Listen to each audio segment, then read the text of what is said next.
Hello everyone, मी advocate Ashwini Shinde पुन्हा एकदा तुम्हा सर्वांचं आपल्या लीगल लेन्स मराठी या यूट्यूब चॅनलमध्ये स्वागत करत आहे.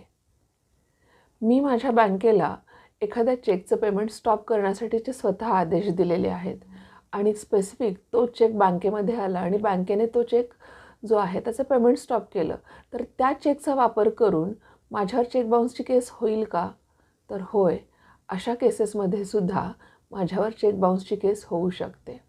आता यामध्ये कोर्ट काय पहिल्यांदा तपासतं, तर तो जो दिला गेलेला चेक आहे, तो चेक देणी देण्यासाठी दिला असेल आणि जाणीवपूर्वक पेमेंट स्टॉप केलेलं असेल, तर अशा केसेसमध्ये निश्चितच चेक बाउन्सिंगची केस होत असते. परंतु स्टॉप पेमेंट करण्यामागे काही वैध कारण असेल आणि तो चेक देणी देण्यासाठी वापरला गेला नसेल, तर मात्र बचाव शक्य आहे. परंतु जनरली जेव्हा आपण बँकेमध्ये स्टॉप पेमेंट करतो एखाद्या स्पेसिफिक चेकचं, तर त्यामागे कारण हे वैधच असावं, नाहीतर तुमच्यावर चेक बाउन्सिंगची केस होऊच शकते.